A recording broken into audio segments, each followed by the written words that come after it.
Hey everyone, welcome back to the High Five a Day podcast. Excited for today's guest. I'm your host, Nathan, and today we have Cheyenne Heflin with us, speaker, writer, disability, and chronic illness advocate. So we're excited to hear from her and her journey and what she has going on in her life. So Cheyenne, welcome to the podcast. Thank you for having me. Well, I've been super excited. This has been a much anticipated meeting that's had to have been rescheduled multiple times due to schedule conflicts, mostly on my part.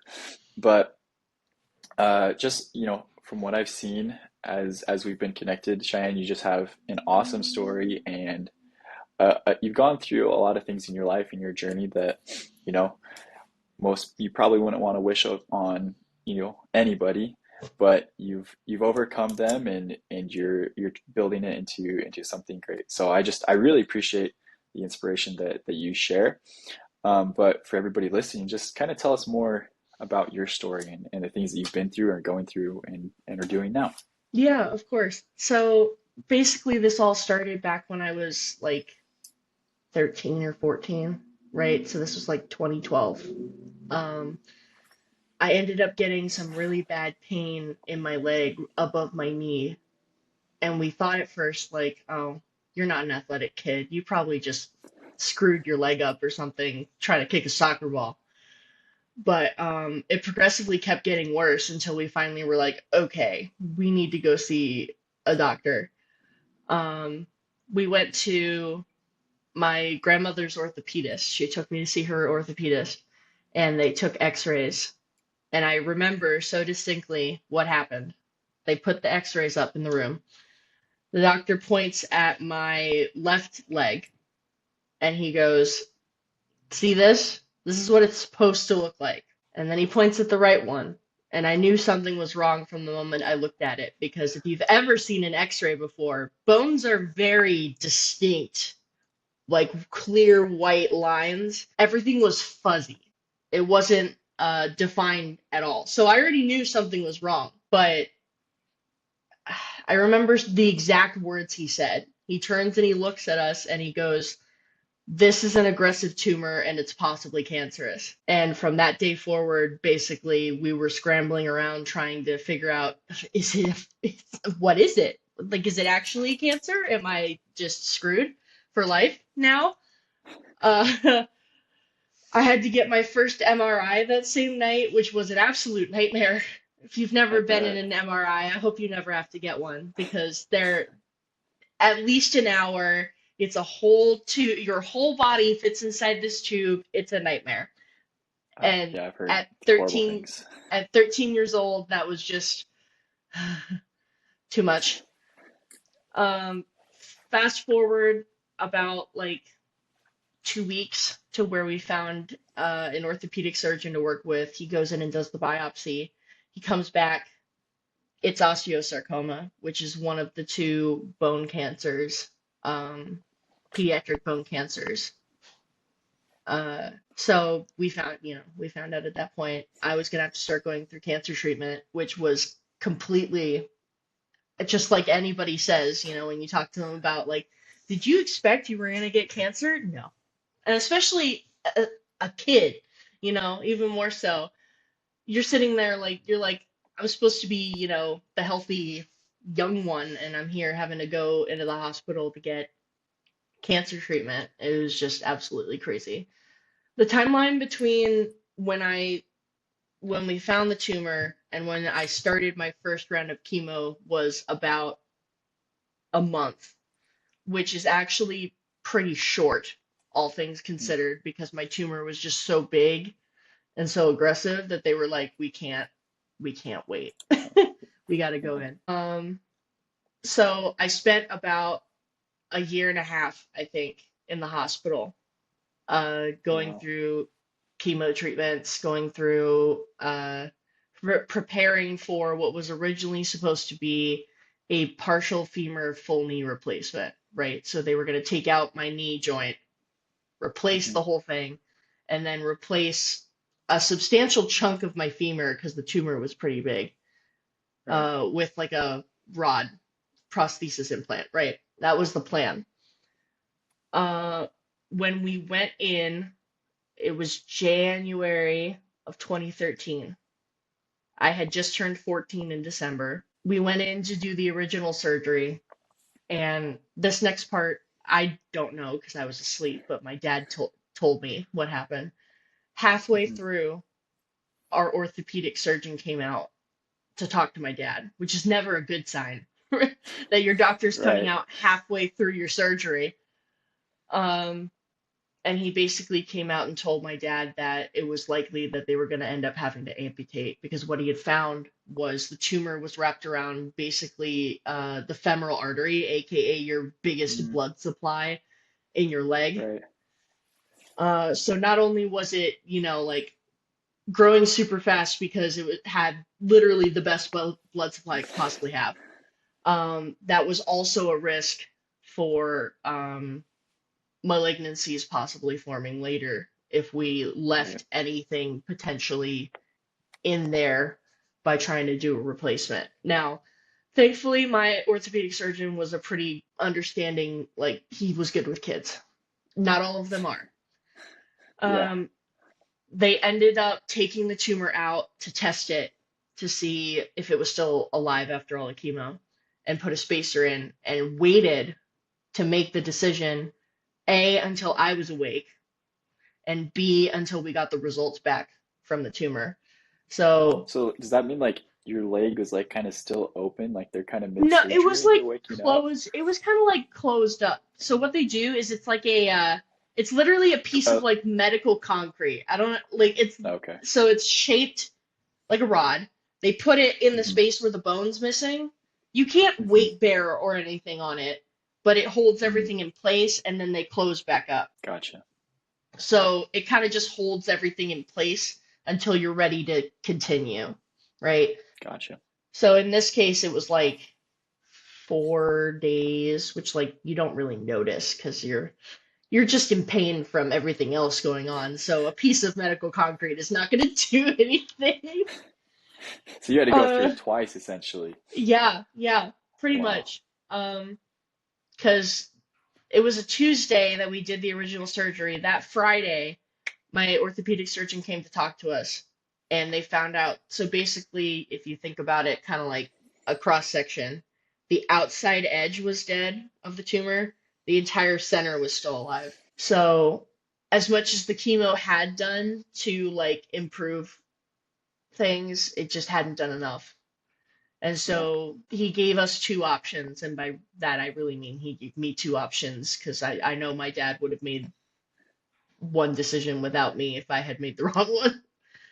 Um, he said we can go through with the original operation, but it was going to double the chances that cancer spread to my lungs. And although nobody ever said it to me directly, I knew from the way they talked about it that that was pretty much like a death sentence for this type of cancer. It just doesn't go well if it malignant.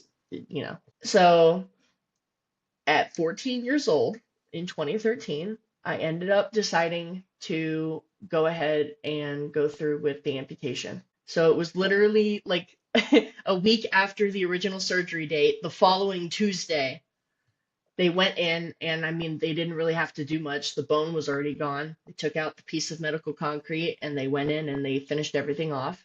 And I came out of that surgery as an above knee amputee. Wow. That's a life-changing experience. Mm-hmm. And Mm-hmm. not only that, but like, to have to make that decision yourself too at such a young age. It was definitely like it was hard, but I am so glad I got to make a decision instead of Hmm. just waking up. They could have easily gone, okay, go ahead and amputate at that first surgery, Right. and I could have woken up totally unprepared to my leg To missing. having, That right. 100% could have happened.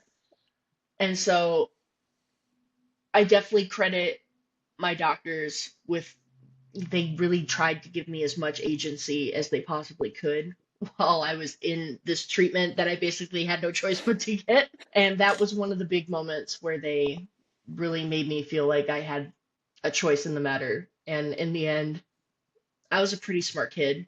I knew, life, death. I knew how serious it was. So I knew that if he was telling me these things, pretty much amputation was the only real option. But it went fine. I ended up leaving the hospital the following Friday. So I was really only in the hospital for like a week and a half for that whole sequence of events. Hmm. Um, got a prosthesis not too long after, like a couple months or something like that. It wasn't too long after. Because as soon as I got my staples and stuff removed, I was like, we're gonna go look at finding a prosthetist. Thankfully, there was one literally right down the street from the orthopedist office, so we just went there. So that was convenient. Um, there were a few other things that, like small things that happened during the rest of my time uh, in treatment. I had to get a lung biopsy because we had a scare where we thought it had metastasized, but thankfully it was just some normal thing that potentially happens. It was like a, what's the word? Like a calcification. It was literally just some tissue that had kind of decided it was gonna grow weird and it was all fine. Well, that's, I mean, that would be an insane experience for anybody. But you know, obviously, that's life altering for you at such a young age. What was your perspective like those next few months as like you have to adjust to, you know, not having a leg, and it's going to change just how you're able to live your life and enjoy your childhood, really. How, what was your perspective like those next few months, years after? I mean, it was definitely hard. I feel like in the moment when I was going through cancer treatment, it was a little less obvious because the immediate concern was still, getting through cancer treatment, making sure it's not going to come back, all that stuff. I didn't Right. really start thinking about it until I finally started going back to school Hmm. about like it was like right at the end of my treatment. Like I had like a month left. I started my freshman year of high school.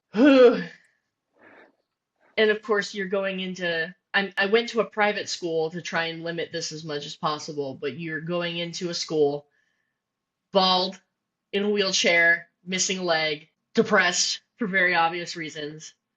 It was Hmm. not a great time to be starting one of the most socially stressful periods of your life, especially considering I already had like a background of like other trauma stuff happening, so I was already bad. I was already bad at making friends. So this just was so much worse. And then you start noticing all the little things you can't do or you need to do in order to get around like everybody else. Like, I mean, obviously, I started going in the wheelchair because I literally didn't have enough energy, right, to be able to walk around. But then as I started building up the capacity to walk, I'm going around with a walker and I can only walk so fast, right? Hmm. Or I tripped and fall a lot of times on random shit. Or no, the worst thing was there was a courtyard, and the Hmm. courtyard had decorative tiles, right, around it as part of the walkway. They got so slippery when it rained. There were many times I slipped and fell on those tiles because they just were not, it was a bad choice. But like the only other option is to walk all the way around the perimeter of the courtyard to avoid them. And I'm not going to do that. I'll slip and fall, it's fine. But I kind of went through phases, I think. Sometimes I had a hard time regulating myself emotionally. So I would go back and forth between being way too optimistic and Hmm. ignoring the fact that I was kind of suffering, right? Or shift to the other side, I would be super depressed and see no upside to life. Right. It took, I'd say by like junior, senior year of high school, I at least started being a little more like open-minded, right? I had started making friends by that point. I had a few good, close friends who didn't look at me weird, didn't treat me any differently just because I was, disabled and stuff. I mean, one of my good friends was also disabled, so that helped also because we were able to gripe to each other about our specific problems because they were Right. different, but they ended up basically causing the same problems for us. But I would honestly say it was a years long process to get to a point where I felt comfortable being disabled. And it was a years long process that got interrupted by having more problems come up as time went on. Oh, I'm sure. Yeah. I mean, I've been diagnosed with PCOS, a condition called HS, which is basically like an inflammatory like skin problem that causes a bunch of issues. Basically made it so I can't wear a prosthesis right now. So Mm, I ended up having to go back to wheelchair and crutches because I just didn't have an option. But the important thing, I think there were two big things that kept me going even when I was not in the best mindset. The first was my dad, who love him to death. He is a dad. So his whole thing was, uh, I'll let you be sad for a little bit, but then I'm gonna kick your ass, pardon my language, uh, and get you moving, which was exactly what I needed, even if I absolutely hated it in the moment. mhm. Without him, I definitely would have sunk into like a hole and not gotten out of it a long time ago. But Right. then the other thing was, I think as time went on, I started being able to look back, and even when I was super upset, I could kind of look back and go, whatever I'm dealing with right now is so much better than what I dealt with before. And at first, I think it was just kind of like a coping thing, right? I was trying to like keep myself going. But now I honestly kind of take that to heart, and I'm like, I can look back and be like, oh, I'm stressed out about counseling graduate school and failing my classes and stuff. And then I can go literally look backwards and be like, it's not nearly as bad as that. And then come back and be like, if I made it through that, I can make it through pretty much anything. I mean, I love that reflection ability, to see, like I've done harder things. Like I can push myself through that, and it just makes it so much simpler. Hmm. I love I love your motto that you have all of your social media confidently, chronically me. And I just kind of want to hear like your breakdown and the backstory on that, like what it kind of stems from. I'm sure it comes from all of these conglomerate experiences, but where did that kind of build from? Yeah. I mean, the simplest answer is just like I needed to start giving myself something to cling on to because as like I said, as time's gone on, I've gone from like, oh, you were the traumatized kid to you the traumatized cancer kid to now you have all these chronic illnesses on top of that. And so there's a lot of stuff that I hate saying it this way, but I always worried people would either be too nervous about to Mm, hang out with me or date or anything. And so I would kind of try avoid talking about them in the hopes that like, oh, by the time I have to talk about them, it should be fine, right? But even though nothing ever really happened and I never had any bad situations with anybody, I eventually just started going, I kind of hate this. I kind of yeah, hate this outlook on everything that is literally a part of my life and why I'm doing everything I'm doing right now. And so I finally was just like, well, screw it. We're just gonna confidently talk about literally everything. If people get uncomfortable, they can examine that in themselves. That's a them problem. right. And so eventually, as I've started kind of like moving towards trying to be a little more open on like social media and doing some writing pieces and stuff, I was like, how can I kind of like distill this into something that's a little easier to like say? And so I Hmm. was like, all right, confidently, chronically me, that works. It's just saying that like no matter what, I'm always gonna have these things being a part of me. They're not gonna go away. Right. And so why am I gonna hide them when they are literally a part of me and a part of what I'm doing? I'm gonna let the world see, and whoever wants to be here, great. Whoever doesn't want to be here, that's their problem, honestly, at that point. I don't have the emotional energy to be dealing with people who don't want to be here in the first place. Oh, no, 100% on that. I mean, I think that's just it's a really awesome perspective that, you know, we feel like we want to hide the things that are kind of most central to our life and like our day to day because we feel like it's going to ostracize us from other people. But really, it's gonna by sharing those things, like you're saying, that's what really connects us with the people that we want to be, that are going to stay around us the longest. Hmm. And I think social media and the digital age that we're in, it really does us a disservice in pushing us away from feeling like we should be sharing that. Hmm. But then we see like all these people that we love to follow and hear their stories from, and why is the reason that we do? It's because they are sharing those things, and yet it's so hard for us to like realize that for ourselves. So Hmm. I think it's a beautiful experience that you're moving towards that, and you're empowering other people to do the same. Trying my best at the very least. And so how have you taken these experiences? Because I know, if I'm not mistaken, now you're working towards becoming kind of like a counselor for people that Hmm. go through very similar things to what you've experienced. Hmm. And what made you decide, like, this is what I want to do? I want to serve these people because I've done this. So I knew from the moment I was in cancer treatment that I wanted to work with, at bare minimum, kids with cancer. Okay.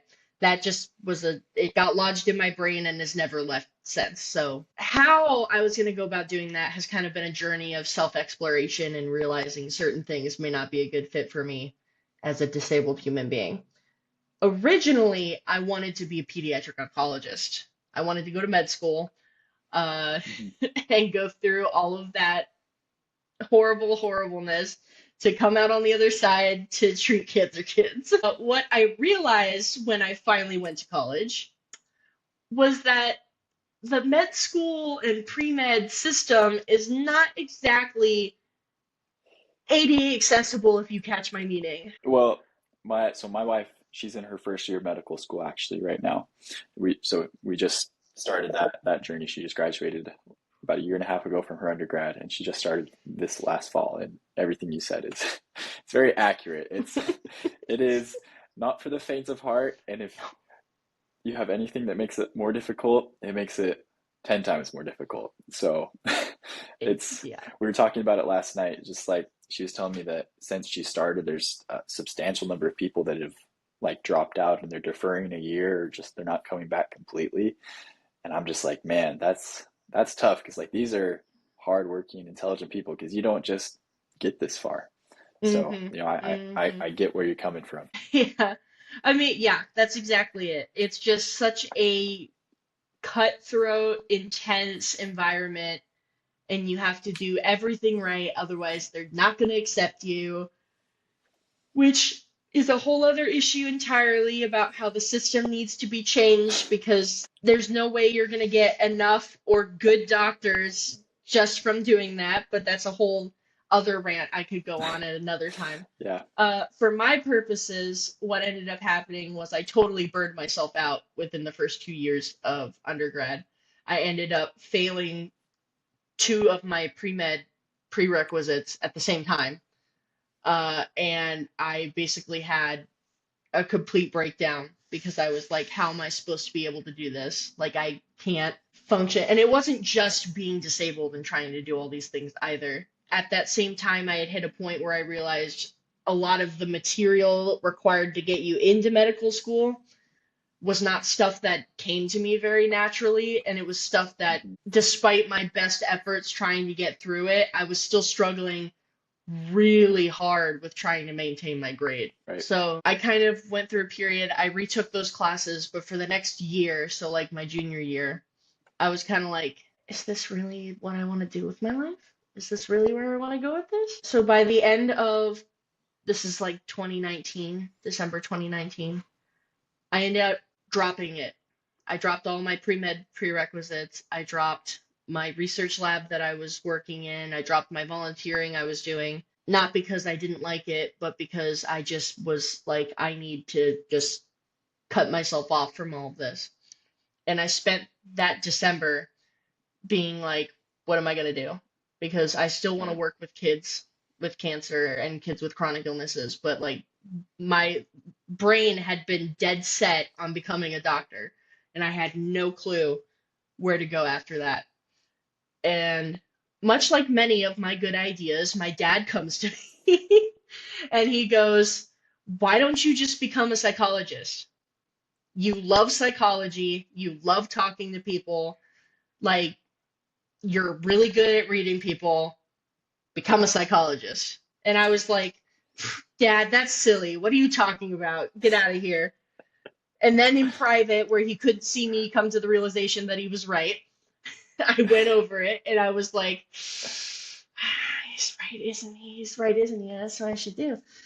This was literally fits with everything I want to. Because when I sat down and really thought about it, I wanted to deal with helping kids adjust to treatment and then adjust to going back to normal life.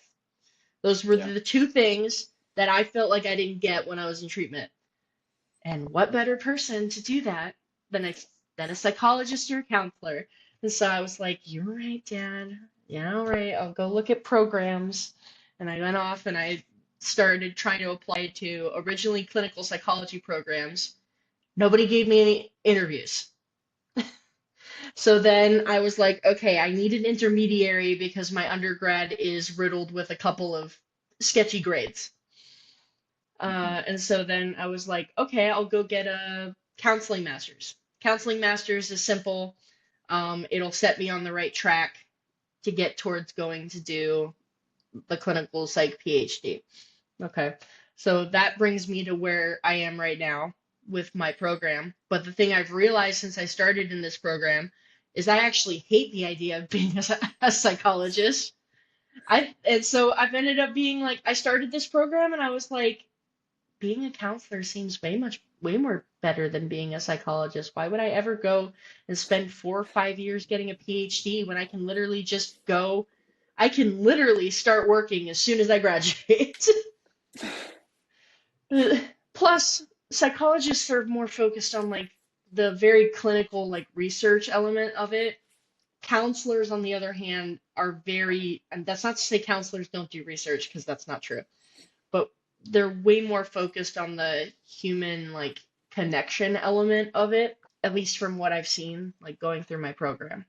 And so I kind of just realized like this is it. This is it. And my program specifically has a couple of resources that put me in a position where I can end up working in like integrated behavioral health when I graduate, which is basically just the idea that you take your mental health care and your regular health care and they coexist and work together in the same office. So that way they are accessible to people who otherwise might not be able to access them. So the idea long term would be I start out working in an established clinic that has an integrated behavioral healthcare practice already in it. But then eventually I want to take that model and bring it to cancer clinics with kids, right?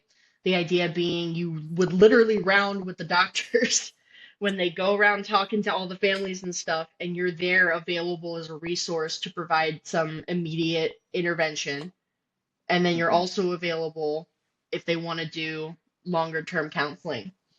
So it's been a really wild series of and downs again, but I've ended up in a place where I feel really confident and really happy that I'm going to be able to get to do what I want to do when I graduate. So, That's awesome. That's awesome. I was having a conversation with someone the other day, and kind of same thing I was talking to my wife about last night. Like people that push towards these like really big things, like medical school, for example, like you're talking about, and then you realize, okay, like maybe like this isn't actually the thing that I want. And I think a lot of times you'll see people that they push towards this really big thing, they realize they don't want it, and then they just don't know what to do, and they give up. And it's like you're so capable of doing these so many other big things, and why give up because you decided not to do the one other? So I love your example of recognizing like, hey, I'm going to step away from this, not because I'm abandoning it entirely, but I need to like self-review and see like if this is what I'm going to do.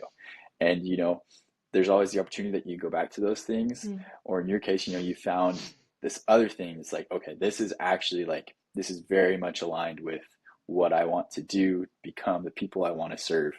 And so, I mean, I really love the idea that, recognizing that you can step away from things, it's always a good thing to step away from something because you can always go back. You can hmm always go back, but it's really, really hard to undo unnecessary damage hmm from staying with something when you should have stepped away from it for a little hmm bit.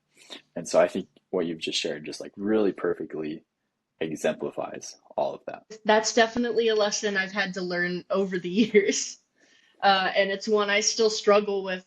I literally just had to do something similar not too long ago. I ended up dropping out of, I was doing some research in this program and I ended up having to be like, I need to step back because I have stuff going on in my personal life and I need to focus on that. And passing my classes so I can graduate. Which it's still hard sometimes. I'm not going to pretend like, oh, I've got it all figured out. I can easily just go, sorry, I need to leave.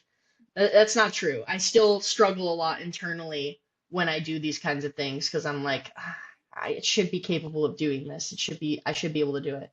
But it's instances like that and instances like before where I failed two classes that I probably should have dropped. That it's another thing where like I've always been kind of self-reflective. That's always been a trait that's been in me. But just like anything else, over time, I've gotten a lot more practice at being um, objective and nice to myself when I do that kind of self-reflection. So I've gotten to a point now where I can be like, you're allowed to feel that way. That's totally fine. But the reality is, this is the best thing for you. And then move on with the decision and not be too hard on myself when I do those kinds of things, which, like anything else, just takes practice and patience in order to get the hang of. It's not easy to admit to yourself that maybe you're in over your head a little bit or you need to just like take a break, Hmm. but sometimes it's exactly what you need. Definitely, definitely. I think too.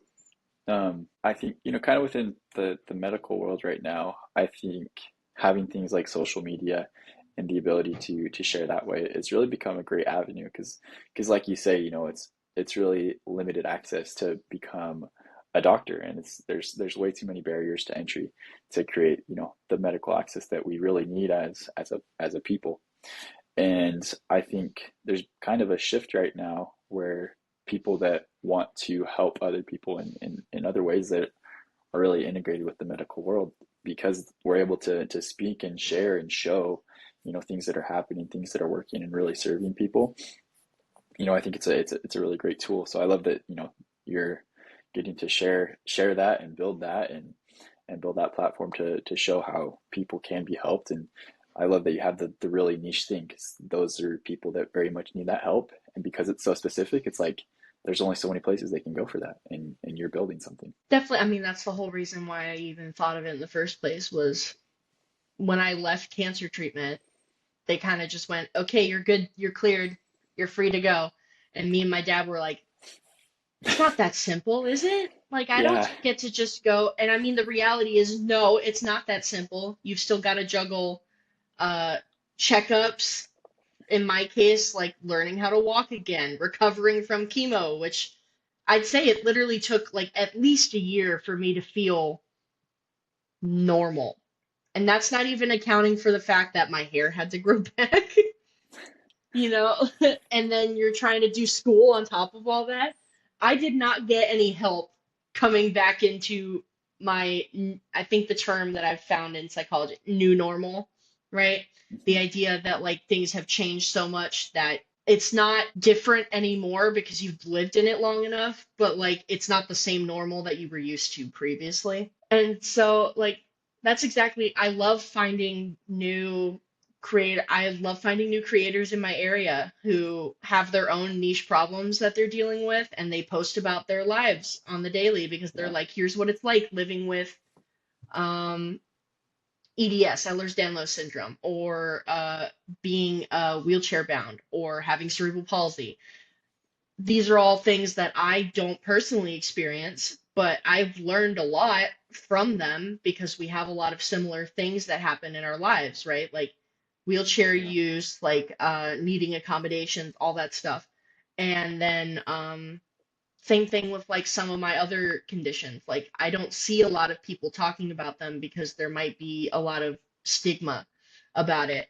And so then I come and I'm like, hey, I have this. I don't care if you think that's weird. If you think that's weird, you can just leave. The rest of us will be fine here.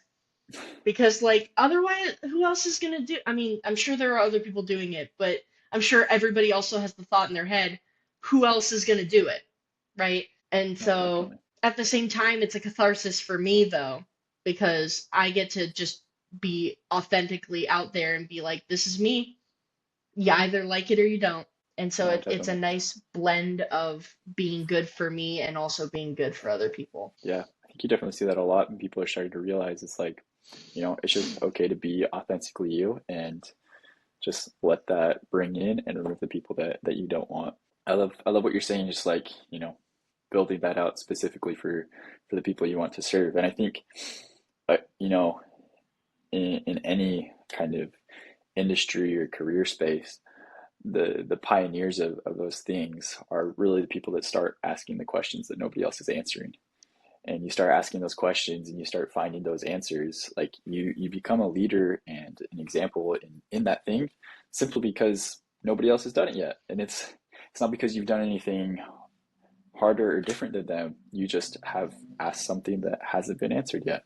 Mhm. And by finding that solution, you start helping a whole new group of people that hasn't been helped before, and they're so grateful for it. What you're kind of talking on reminds me. I just did an interview recently with, her name's Jessie Strawham, and so she's a she's not quadriplegic. She's below the waist, paralyzed and up her spine a certain way. So she's completely wheelchair bound, and so she's kind of in that space for wheelchair usage, and um, she's had some really cool experiences, and she's got a great platform. But she kind of talks on like those same things. You just got to bring in the people that want to be around you and that help you share what you want to share and serve the people that you want to serve. So Exactly. I mean, it's the only way to live, honestly, because I've done the whole like trying to manipulate yourself to fit everybody else thing, and it's just not, it doesn't last, and you're miserable the whole time. yeah, yeah, And when you're already dealing with so much in your life that can already try to make you miserable, why do yourself dirty like that? no, definitely. You kind of just have to you have to put the mold out there for other people, not to manipulate them, but to be like, if like you don't fit through this, like it's just where it's just not going to work, and that's Hmm. okay.